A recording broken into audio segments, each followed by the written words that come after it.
سوچ رہی تھی کہ مزاج شناسی رسول صلی اللہ علیہ وسلم ہمیں نظر آتی ہے، پھر گستاخ رسول کا کیا حشر کیا اور اس کا ریزن بھی دے رہے ہیں. تو آپا میں چاہتی ہوں اسی سے ہم رب جوڑتے ہیں کہ ناموس رسالت صلی اللہ علیہ وسلم کے پہلے محافظ ہمیں آپ نظر آتے ہیں. آج ہم اس کی گردان کرتے ہیں تو معلوم ہونا چاہیے، اور پھر آپ کے سلسلہ نسب اور خاندانی پس منظر پہ روشنی ڈالیے. شکریہ ندا. بسم اللہ الرحمن الرحیم.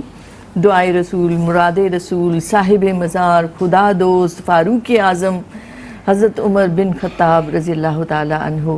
بے شک یہ وہ ہستی ہیں کہ نبی کریم علیہ السلام کے مظہر نظر آتے ہیں، اور آپ علیہ السلام نے دعا کے ذریعے انہیں بلایا اسلام میں. اسلام کو شان و شوکت ملی جب حضرت عمر فاروق رضی اللہ عنہ نے اسلام قبول کیا. اور چونکہ کلام پڑھا گیا ہے اور آپ نے بھی ریفرنس دیا ہے تو اسی حوالے سے بات کرنا چاہوں گی کہ ایک بشر نامی منافق نے جب نبی کریم علیہ السلام فیصلہ فرما چکے تھے، اس کے بعد جب حضرت عمر فاروق رضی اللہ عنہ کے پاس آ کر کہا کہ اس معاملے میں فیصلہ فرمائیے، اور پتہ چلا کہ آقا علیہ السلام فیصلہ فرما چکے ہیں، تو اس کے بعد حضرت عمر فاروق رضی اللہ تعالیٰ عنہ نے ننگی تلوار اٹھائی اور اس کا سر جدا کر دیا کہ جو حضور کے فیصلے کو نہ مانے، عمر کی تلوار فیصلہ کرتی ہے. تیرے وجود کو ہی نہیں مانتا عمر نا. بے شک تو وہ منافق تھا. ظاہراً لوگوں نے کہا کہ وہ مسلمان ہے اور اس پر سورہ نساء کی آیات اتری حضرت عمر فاروق رضی اللہ عنہ کی اس فیصلے کی تائید میں کہ آپ نے جو کیا وہ درست فیصلہ تھا. پھر آپ دیکھیں تو ایک قول ہے، اس کے بعد میں نسب کی طرف آؤں گی، کہ عظمتوں کا پتہ چلتا ہے جب دشمن بھی اس کی گواہی دے. تو حضرت عمر فاروق رضی اللہ عنہ وہ ہستی ہیں کہ جن کے بارے میں دشمنوں نے بھی آپ کی عظمتوں کو تسلیم کیا. اور آج بھی آپ دیکھیں تو عمر لاز کے نام سے یورپی ممالک میں قوانین بنائے جاتے ہیں. اور مہاتما گاندھی نے بھی کہا کہ میں ابو بکر اور عمر کی مثال دیتا ہوں سادگی میں، کہ اتنی بڑی سلطنت کا مالک ہونے کے باوجود جس درویشانہ زندگی میں اغیار ایسے ہی تعریف نہیں کرتے نا، ایسی نہیں کرتے. اپنے تو کرتے ہیں، مولا علی کا قول اغیار نہیں کرتے. بالکل، اسی لیے تو مولا علی کا قول پہلے بتایا میں نے کہ انہوں نے فرمایا کہ عظمتوں کا پتہ چلتا ہے جب دشمن بھی مجبور ہو جائے آپ کی اس عظمت کی گواہی دینے پر. تو سیدنا حضرت عمر فاروق رضی اللہ عنہ ایسے ہی تھے جن کے لیے نبی کریم علیہ السلام نے دعا فرمائی. نسب کے حوالے سے آپ کی اس پر نگاہ ڈالیں تو دیکھیں، ایک بات ذہن میں رکھیں کہ فہر قریش کا لقب ان نے اختیار کیا، اور ان سے 10 قبیلے قریش میں آئے اور 10 قبیلوں نے اپنی اپنی ذمہ داریاں سنبھالی جو حرم پاک کے حوالے سے تھی. جب ہم حضرت عمر رضی اللہ عنہ کے نسب پر نگاہ ڈالتے ہیں تو میں چاہوں گی کہ ان کے اجداد کے نام بھی ایک دفعہ سامنے آ جائے. ہم بریک پہ جا رہے ہیں، اپنے ربوں کو درود پاک سے تر رکھیے، لوٹتے ہیں اور پھر آپ کے سلسلہ نسب کے تعلق سے آپ گفتگو فرمائیں. بسم اللہ الرحمن الرحیم. سیرت عمر بن خطاب رضی اللہ تعالیٰ عنہ میں آپ سب کا خیر مقدم ہے. بریک سے قبل آپ سب کی اور ہم سب کی پسندیدہ اسکالر محترمہ امتیاز جاوید قاقوی صاحبہ ہمیں سمجھا رہی تھیں، بتا رہی تھیں حضرت عمر فاروق رضی اللہ تعالیٰ عنہ کے سلسلہ نسب کے تعلق سے. جی آپ.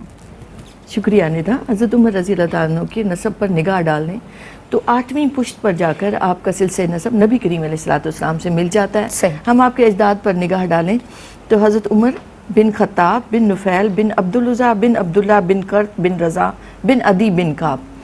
تو کعب کے ہی بیٹے عدی کی نسل سے حضرت عمر فاروق رضی اللہ عنہ ہیں، اور کعب کے بیٹے مرہ کی نسل سے نبی کریم علیہ السلام کی ذات مبارکہ ہے.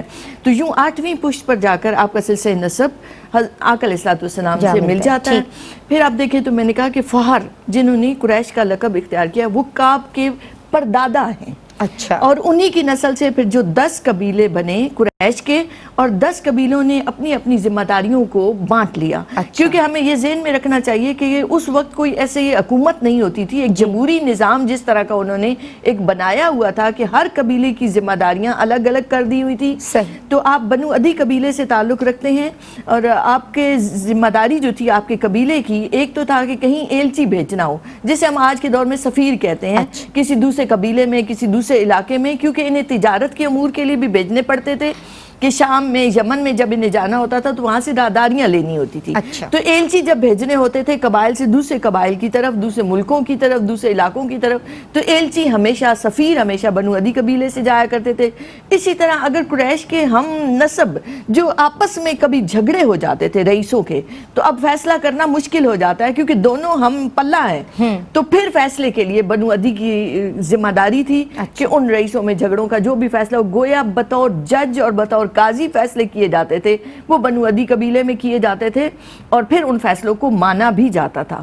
تو حضرت عمر فاروق رضی اللہ عنہ نے اس فضا میں آنکھ کھولی ہے, یہ ہمیں ذہن میں رکھنا چاہیے. اس وقت صرف 17 آدمی تھے جو پڑھنا لکھنا جانتے تھے اور حضرت عمر فاروق رضی اللہ عنہ بھی انہی میں شامل ہیں. سبحان اللہ, سبحان اللہ. صرف 17 لوگ ہیں پڑھنا لکھنا جانتے ہیں, آپ ان میں شامل ہیں.